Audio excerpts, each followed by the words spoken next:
시사와 함께하고 계십니다. 네, 내년 총선의 전초전이라 불리는 서울 강서구청장 보궐선거에서 김태우 전 구청장이 국민의힘 간판을 걸고 나서게 됐는데요. 관련 내용부터 정치권 소식들까지 이용 국민의힘 의원과 이야기 나눠보겠습니다. 안녕하세요. 네, 안녕하세요. 예. 반갑습니다.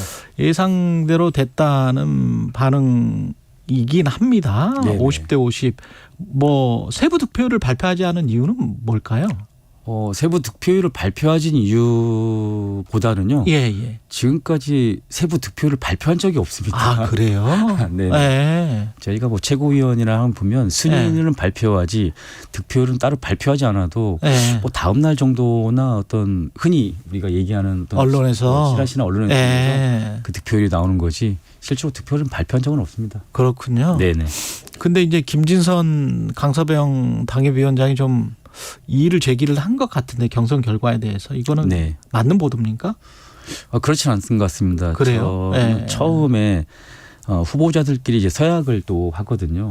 이 뭐 승패를 떠나서 결과가 나올 경우에는 그 결과자에 의해서 조건부 없이 돕겠다는 어떤 서로 간의 서약을 하기 때문에 저는 충분히 뭐 패배의 의미를 두고서 우리 국민의힘을 위해서 아마 돕지 않을까라는 좀 판단을 하고 있습니다. 근데 방금 전에도 뉴스 언박싱에서 동아일보가 전례도 없고 명분도 없고 정치적으로 책임이 굉장히 무겁게 됐다. 국민의힘이 그런 사설을 썼다고 하는데 네.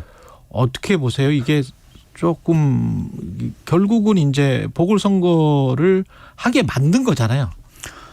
결과적으로는. 네네. 예.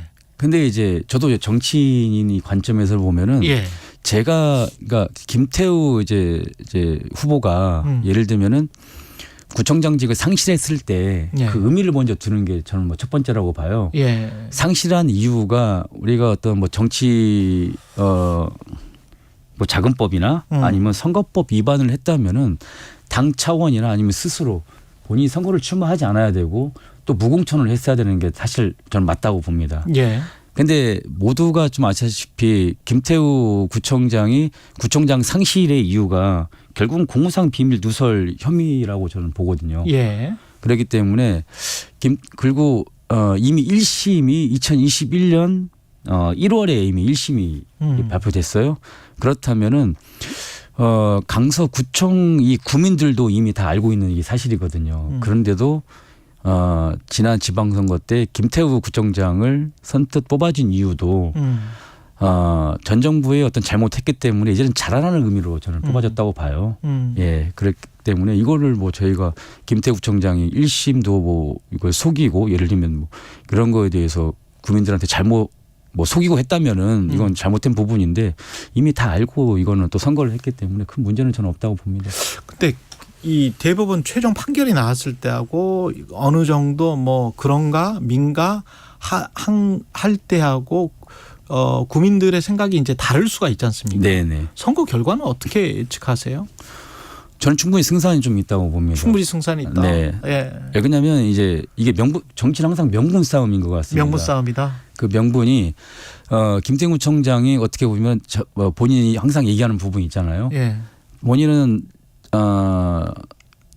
문재인 정부 때 자기는 어떻게 보면은 그 희생당했다? 공무상 비밀 누설 혐의를 받았지만은 예. 실제적으로 조국 전 민정수석이 감찰 무마 시키려던 것들을 온 국민들한테 얘기를 했거든요. 내부 고발을 했다. 네네. 예. 그런 거에 대해서 그런 주장. 네. 예. 그런 거에서 조사를 받고 또 김명수 대법원장 사법부의 유죄를 선고를 이제 받았다는 거에 대해서 이런 것들에 대해서 충분히 자신은 전 정부의 어떤 탄압을 받았다라는 것들을 어필할 수 있는 부분이 저는 충분히 있다고 봐요. 그리고 더 우리가 좀 깊숙이 좀 들어가다 보면은 우리가 지난 대선을 이기고 지난 지방선거에서 어떻게 보면 승리를 거두었잖아요. 예. 그렇기 때문에 아직까지 이번 어떤 보궐선거에 있어서 지난 정부의 어떤 잘못된 부분을 다시 한번 좀 우리가 되짚어볼 사항이 아닌가 싶습니다. 정부가 지금 취임한 지 1년 한 반 정도가 지났는데 네. 아직까지도 문재인 정부에 대한 심판론이 우세할 것이다. 강서구에서는. 저는 그렇게 봅니다. 네, 왜 그러냐면 강서구청장이 지난 지방선거 때까지 아마 한 16년 정도 아마 독차지했을 거라고 저는 봐요. 14년, 아 16년. 그랬습니까? 네, 16년. 네. 근데 16년이면은 예. 이 구민들도 어떻게 보면은 16년 정도의 구청장을 민주당에서 했는데 예. 그 화곡동의 어떤 전세 사기 그다음에 노후화된 부분을 명확하게 16년 동안 했던 구청장이 그것을 해결하지 못했다는 점. 그거에 대해서 조금 공분을 사지 않았을까라는 판단을 씁니다. 예. 만약에 네. 그 예측과 달리 뭐 크게 진다거나 네. 뭐 이렇게 된다면 뭐 접전이라면 네네. 어느 정도 그래도 국민의힘이 힘이 있네. 네. 뭐 이렇게 생각할 수도 있을 것 같은데 네. 만약에 그 두 자릿수 이상으로 크게 진다면 당 지도부까지 어떤 책임을 지게 되지 않을까요? 어떻게 보세요? 네, 물론 책임은 회피할 수는 없겠죠. 예. 회피할 수는 없겠지만은 저는 이렇게 생각합니다. 강서구청장 우리가 무공천이나 아니면 포기한다면은 내년 총선에 있어서 강서는 저는 버려야 된다는 생각이 좀 들거든요. 우리가 총선에서는 그럼요. 우리가 이걸 무공천을 하거나 아니면은 이것을 출마하지 않았을 경우에는 네. 예. 우리가 수도권을 수도권 유기론이 있고 수도권을 탈환을 할 목적이라면은 우리가 5%가 됐던 10%가 지던 어떻게 됐든 끝까지 좀 싸우고 그다음에 어필을 해야만이 내년 총선에 저는 조금이라도 희망이 좀 보인다고 저는 판단됩니다. 몇 개월 안 남았기 때문에 총선도 네. 총선을 위해서라도 강서구에 꼭 나갈 수밖에 없다. 국민의 입장에서는 그런. 네. 그리고 저는 절대로 뭐 진다라고 생각을 하지 않습니다. 접전이라고 좀 보는데요. 진다고는 생각하지 않는다. 접전이다. 네. 본다. 그 총선 말씀을 하셨는데 네. 이른바 용산발 뭐 총선 리스트가 있다는 그런 소식 들어보셨어요? 저는 예. 이게 그냥 당연하다고 저는 생각을 해요. 당연하다. 네. 왜 당연하다고 생각을 하냐면요. 용산발 총선 리스트가 있는 게 아니요. 아니면. 예, 이런 얘기가 나오는 게 당연하다고 저는 봐요. 아 그렇습니까? 네. 왜 그러냐면 예. 저희가 이제 정치는 항상 역사적으로 좀 이제 확인을 할 필요성이 있는 게 지난 정부에서도 21대에서도 우리가 보면은 실제적으로 뭐 고민정, 최강우, 그다음에 김우겸, 그다음에 한병도 이런 분들, 김승원 청와대에 있었던 사람들이 다 오지 나왔잖아요. 않았느냐. 네네. 예. 그때 당시에도 아마 이 총선 치르기 전에서도 청와대에서 누구누구 총선 출마를 할 것이다라는 것들을 대부분 이제 이 언론에서 많이 봤거든요. 예. 네. 근데 지금은 이제 그런 시기라고 좀 봐요. 예. 근데 2021년에 제가 문재인 정부의 문재인 대통령의 국정 수행 지지율이나 이런 것이 정확히 기억은 나지 않습니다만 네네.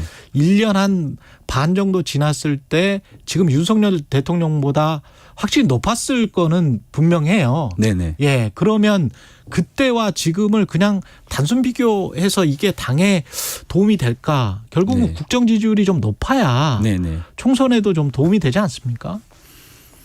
국정 지지율 가지고 예. 어차피 저희는 이런 것 같아요. 예. 지난 대선을 승리를 하고 대통령 지지율로 지방선거를 승리를 했잖아요. 네.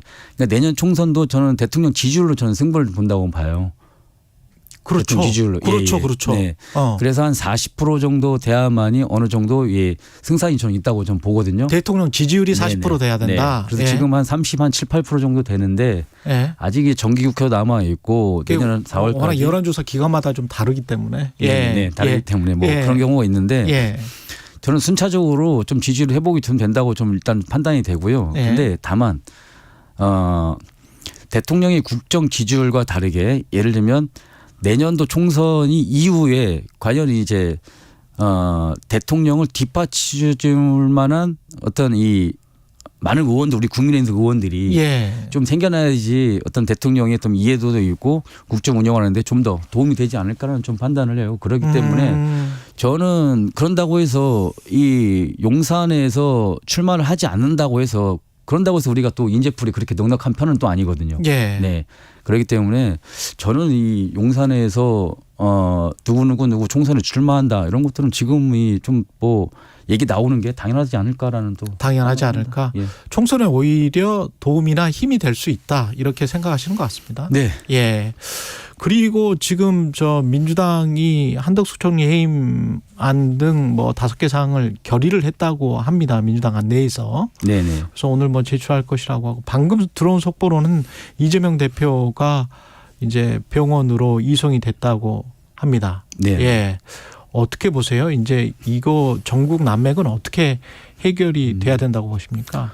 저 일단은 좀 안타깝죠. 예. 예, 일단은 병원에 가셨으니까 저 또한 동료 의원으로서 빨리 안정을 취하고 쾌차하시길 간곡하게 이제 빌겠다는 말씀을 먼저 드리고. 예. 근데 이제 처음부터 이제 이재명 대표께서 이 명분을 좀 잃으셨다고 저는 봐요. 단식 시작할 때? 네. 예. 뭐냐면 단식을 시작했으면은 이 결기가 좀 있어야 되고 예. 그 다음에 단식이라는 명분을 앞세웠다면 본인이 스스로 모든 것들을 당대표가 짊어지고 희생을 하겠다는 정신이 좀 필요한데 예. 이 단식에 포커스가 안 맞춰졌어요. 모든 것들이. 단식을 하려고 하니까 여론에서 야, 제1야당 대표가 지금 정기국회인데 여당을 지금 견제해야 되는데 뭐 하고 있냐는 이론이 있으니까 출퇴근을 하시는 겁니다. 단식은 단식이지만 나는 업무를 보겠다 하면서 왔다 갔다 하시더라고요. 예.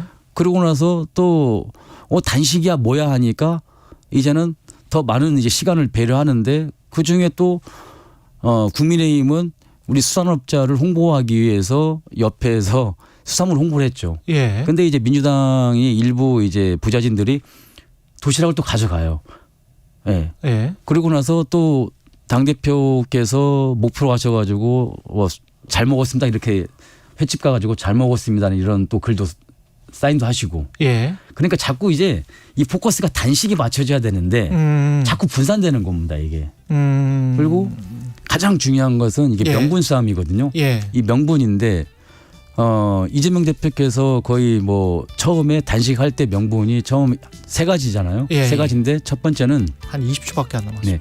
첫 번째는 대통령께서 민주주의 훼손했으니까 사죄를 해라.